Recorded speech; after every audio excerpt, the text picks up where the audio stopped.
Hi everyone, once again welcome to archaeological point. मैं सुन गुप्ता और इस वीडियो में मैं आपसे बात करने वाला हूँ कुछ किताबों के बारे में, कुछ बुक्स के बारे में जो आपको आर्कियोलॉजी नेट एग्ज़ाम में आपको हेल्प करेंगी। ठीक है, तो उसके लिए क्या स्ट्रेटजी होना चाहिए उसके बारे में भी मैं आपसे बात करने वाला हूँ इसी में। तो आप ध्यान से जो है देखते रहिए ताकि आपको आइडिया लगे। ठीक है, बहुत बेसिक किताबें हैं ये, इसके अलावा भी बहुत सारी किताबें हैं, लेकिन एक बेसिक तैयारी के लिए ताकि आपको एक लगे कि नहीं आपकी जो तैयारी चल रही है वो लेवल में चल रही है, जिस तरह से एग्ज़ाम में पूछे जा रहे हैं, तो आपको इन सब किताबों को देखना है। ठीक है, तो सबसे पहले शुरू करते हैं आर्कियोलॉजी किताबों के बारे में। ठीक है, आपको पता है कि आर्कियोलॉजी नेट एग्ज़ाम आपका जो है होता है हर 6 महीने पे होता है और एनटीए नेट करवाता है। ठीक है, तो इसमें 4 सेक्शन है, एक आर्कियोलॉजी है, आर्किटेक्चर है, न्यूमिस्मेटिक्स है और एपियोग्राफी है। तो चारों के लिए मैंने अलग अलग किताबें मैंने बताई हैं कि एपियोग्राफी के लिए कौन सा पढ़ना है, न्यूमिस्मेटिक्स कौन सा पढ़ना है, तो आप इसको जो है देखना। ठीक है, तो सबसे पहले बात करते हैं आर्कियोलॉजी किताबों में कौन कौन सी किताब आपको लेनी चाहिए या पढ़नी चाहिए। पहला किताब है जे.एन. पांडे का, किताब का नाम है पुरातत्व विमर्श और ये आपको हिंदी में अवेलेबल है, इंग्लिश में नहीं है, ध्यान दीजिएगा। और ये जितने भी राइटर हैं, चाहे वो जे.एन. पांडे हो, चाहे उपिंदर सिंह जी हो, चाहे वो कोई भी हो, ठीक है, ये सब डॉक्टर हैं या तो प्रोफेसर हैं। तो मैं डॉक्टर या प्रोफेसर नहीं लगा रहा हूँ चूँकि काफ़ी वक्त लग जाएगा। ठीक है, तो ऐसे ही मैं बता रहा हूँ आपको ध्यान देना है कि जो डॉक्टर जे.एन. पांडे जी हैं इनका जो है किताब का नाम है पुरातत्व विमर्श, जो कि हिंदी में अवेलेबल है। आप इसको ऑनलाइन भी बाई कर सकते हैं, ऑफलाइन भी खरीद सकते हैं। उसके बाद आपका उपिंदर सिंह जी का बुक है a history of ancient and early medieval India, ये आपका हिंदी इंग्लिश दोनों में अवेलेबल है।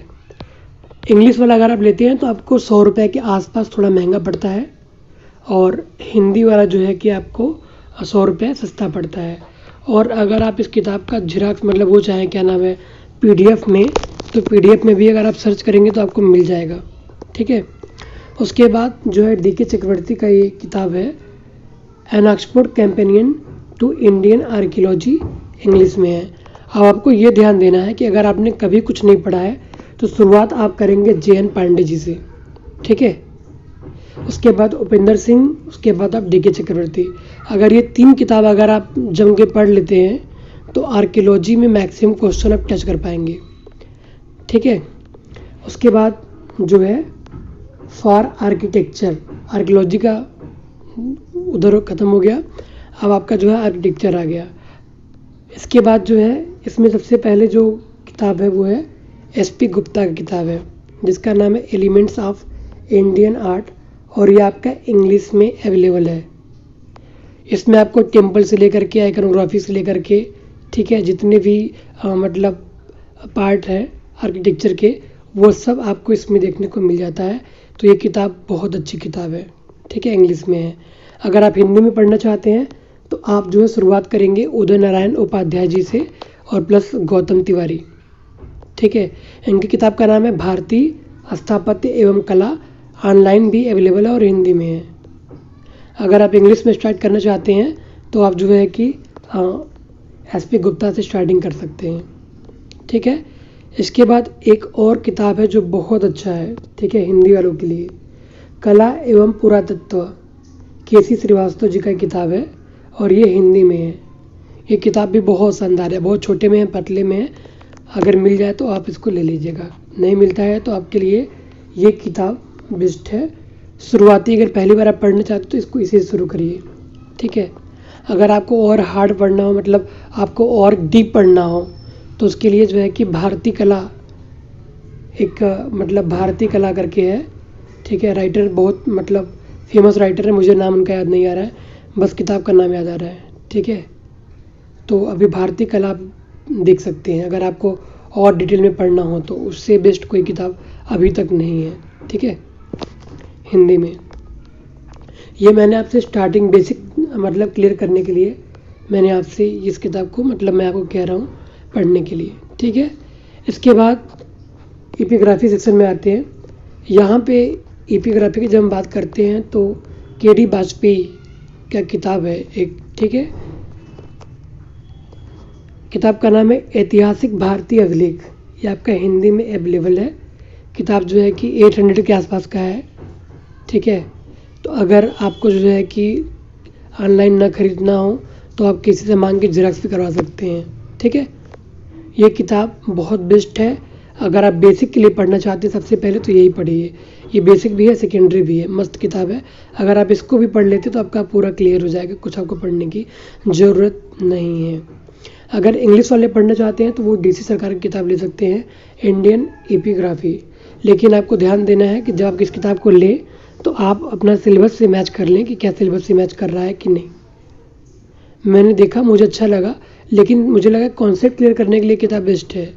बाकी आर्कियोलॉजी नीट के लिए इंपॉर्टेंट है कि नहीं है, आप सिलेबस देख लेना एपिग्राफी का और उसको सर्च करना इस किताब में, अगर मिल जाए तो इसको ले लेना आप। बाकी एक बेस्ट किताब मैंने आपको इसके बारे में पहले ही बता चुका हूँ मैं, BL राजपुरोहित किताब है प्राचीन भारतीय अभिलेख, हिंदी में है, इसको आप देख सकते हैं। एक किताब और भी मतलब अच्छा है एपिग्राफी में, शिव स्वरूप सहाय जी का किताब है ये। ठीक है, यहाँ देख सकते हैं आप, किधर गए, शिव स्वरूप सहाय जी का भी किताब है। ये आपका भारतीय पुरालेखों का अध्ययन है, ये हिंदी में है। ये जो शिव स्वरूप सहाय जी का जो भी किताब है, चाहे एपिग्राफी हो, चाहे न्यूमिस्मेटिक्स हो, चाहे आर्किटेक्चर हो, इसको आप कहानी की तरह पढ़ सकते हैं, एकदम कहानी जैसा है। ठीक है, उसके बाद न्यूमिस्मेटिक्स की बात कर लेते हैं। तो न्यूमिस्मेटिक्स में जो है बेस्ट किताब बात करें तो राजवंत राव जी का किताब है एंड प्रदीप कुमार का। किताब का नाम है प्राचीन भारतीय मुद्राएं। लेकिन थोड़ा सा ये देखने में डिफिकल्ट लगता है। अगर आपको इजी पढ़ना है एकदम बेसिक के लिए तो आप जो है कि शिव स्वरूप सहाय किताब ले सकते हैं। ठीक है, एकदम जो है ये किताब कहानी जैसा एकदम है। ठीक है, और आपका कॉन्सेप्ट भी क्लियर होगा। लेकिन इसको पढ़ने के बाद आपको राजवंत राव जी के पास जाना ही पड़ेगा, इतना ध्यान दीजिएगा। तो आप दोनों किताब देख लीजिएगा, जो आपको पसंद हो उसको आप चूज कर लीजिएगा। अच्छा, जितनी भी मैंने चीज़ बताई है इसमें मैंने आपको एक चीज़, इसको मैंने हिट लाइन दिया है, मतलब एक कलर में दिया है। आर्कियोलॉजी में इसको दिया है और आर्किटेक्चर में इसको दिया है, उसके बाद एपिग्राफी में KD वाजपेयी को दिया। ये सब मैंने क्यों दिया है, ताकि आपको आइडिया लगे। अगर आपको बेसिक उठानी है सिर्फ 4 किताब तो पहले आप यही सब उठाएंगे जो चारों है। ठीक है, अगर ये चारों किताब उठा लेते तो आपका जो बेसिक कॉन्सेप्ट होगा वो क्लियर हो जाएगा। इसके बाद सेकेंडरी किताबें इसमें और भी हैं, और जब आप इतना पढ़ लेंगे, अगर आपको फिर भी लगे और पढ़ने की ज़रूरत है तो एक कमेंट कर दीजिएगा, फिर मैं आपको इससे भी जो है कि हाई लेवल किताबें बताऊंगा। ओके, सो आई होप कि ये वीडियो आपको थोड़ा बहुत हेल्प करेगा। Thanks for watching. अगर आपको वीडियो पसंद आया तो लाइक कर लेना, और चैनल अगर सब्सक्राइब नहीं किया है तो वो भी कर लेना। ठीक है, thanks for watching, see next video, take care.